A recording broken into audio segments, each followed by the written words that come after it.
Nous allons vous présenter ici la vitrine de semis à la volée dans le précédent, que l'on appelle également semis sous couvert.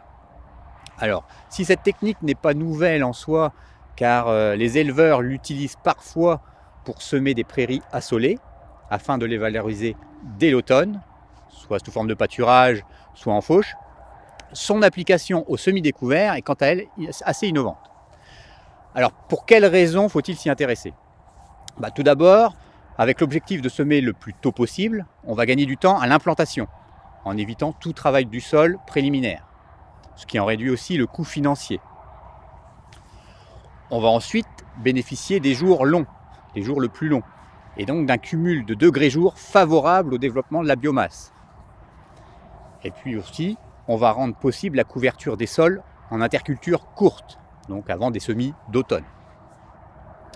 Alors, la vitrine en tant que telle qu'on va vous présenter ici à Saint-Pierre-Aigle a un double objectif. Premièrement, repérer les espèces les mieux adaptées à cette technique. Et deuxièmement, savoir à quel moment précis il faut les semer avant la récolte du précédent. Alors, avant de vous décrire le protocole, voici quelques informations sur la parcelle que l'on a choisie. C'était donc une culture de blé tendre en sol limoneux avec un reliquat post-récolte de 59 unités. Et à savoir, les pailles ont été restituées par broyage pour garder l'humidité au sol. On a choisi 11 espèces qui ont été semées donc en pur et à la volée. Pour les choisir, on s'est intéressé à plusieurs critères. Celles qui étaient déjà le plus couramment utilisées dans les couverts, en portant une attention particulière à avoir différentes familles, différentes tailles de graines, de la facélie à la vesse. Nous avons pris aussi des espèces nécessitant beaucoup de degrés jour, mais en évitant aussi ça la floraison trop précoce, comme la moutarde. Et puis enfin, on en a choisi certaines par leur caractère innovant ou précurseur, en lien avec l'évolution du climat. On a le sorgho, le moa, le niger par exemple, qui peuvent devenir intéressantes en étant semées très tôt. Chacune de ces 11 espèces a été semée à 2 dates différentes. La première date, le 22 juin, c'est la date D1, soit 30 jours avant la récolte. Et deuxième date, le 7 juillet, pour la date D2, c'est-à-dire 15 jours avant la récolte. La récolte, pour rappel, a eu lieu le 21 juillet. Enfin, avant de passer aux résultats, voici un graphique qui reprend les conditions météo de fin juin à mi-octobre. Alors la sécheresse de 2020 résonne encore dans toutes les têtes. Et sur ce point, il est important de noter qu'entre les 2 dates de semis, il y a eu 64 mm de pluie.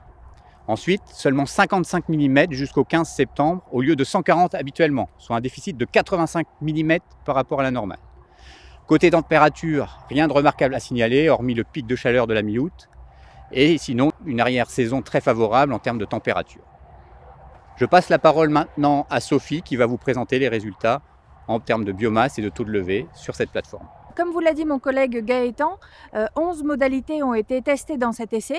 Une modalité n'a pas du tout levé, c'est l'avoine rude. Globalement sur cet essai, les taux de levée sont assez faibles, de l'ordre de 17% en moyenne.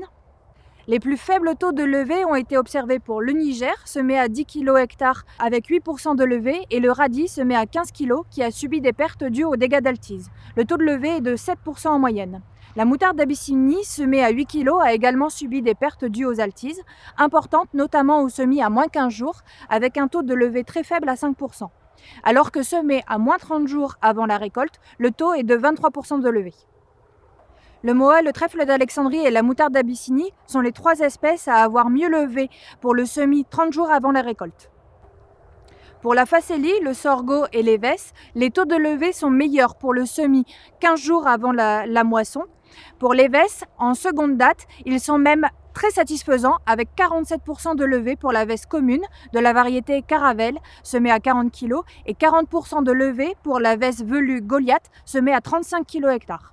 Globalement, les levées sont plus importantes et plus homogènes pour le semis le plus proche de la moisson, celui du 7 juillet. En termes de biomasse, elles sont en moyenne de l'ordre de 2,5 tonnes, ce qui est satisfaisant si l'on considère les conditions climatiques de l'année. Ce rendement moyen est égal à celui de la meilleure modalité du semis en post-moisson. Le semis est direct à disque. Derrière ce rendement moyen se cache une grande variété de situations. Pour certaines espèces, les biomasses n'ont pas été très importantes cette année, à cause du manque de précipitations du mois de juillet et d'août ou du défaut de levée. C'est le cas par exemple du sorgho, de la moutarde d'Abyssinie avec une biomasse inférieure à 1,5 tonnes hectare. Ce qui les place au niveau de biomasse des semis post-moisson classiques du 20 août. Néanmoins, certaines espèces se sont très bien sorties. C'est le cas de la veste velue qui a produit 5,14 tonnes à l'hectare pour le semis du 22 juin et 4,5 tonnes pour celui du 7 juillet. C'est le meilleur rendement qu'on a eu sur l'ensemble de la plateforme. Une autre espèce a donné de très bons résultats, le moa, avec une production de 4 tonnes pour le semis de juin. D'autres espèces comme la facélie, la veste commune et le trèfle d'Alexandrie parviennent à produire 2,5 tonnes à 3 tonnes de matière sèche à l'hectare. Ce qui est un rendement élevé, notamment pour les légumineuses qui valorisent bien le gain de degrés-jour permis justement par la technique. Pour finir, le Niger et le trèfle incarnat ont des productivités inférieures, compris entre 1,5 et 2,5 tonnes de matière sèche à l'hectare, mais on observe un gain par rapport à ce qui est traditionnellement observé pour un semis post-moisson de ces espèces, par exemple après un blé. Entre les deux dates de semis, une grande majorité des espèces, 8 sur 10 précisément, ont donné de meilleurs rendements de biomasse pour le semis de juin par rapport à celui de juillet. La différence est minimale pour la veste commune, avec des productions de 2,8 tonnes semées en juin et 2,7 tonnes semées en juillet, et maximale pour le moa avec une différence de 2 tonnes en faveur du semis de juin. Sur les 3 ans de projet et la traque à l'innovation réalisée, le constat est clair. C'est la date de semis la plus proche de la moisson qui assure les meilleurs taux de levée et la meilleure production de biomasse. Dans cet essai, la conclusion est différente puisque les productions de biomasse sont supérieures pour le semis 30 jours avant la moisson. Ce résultat s'explique par la pluviométrie.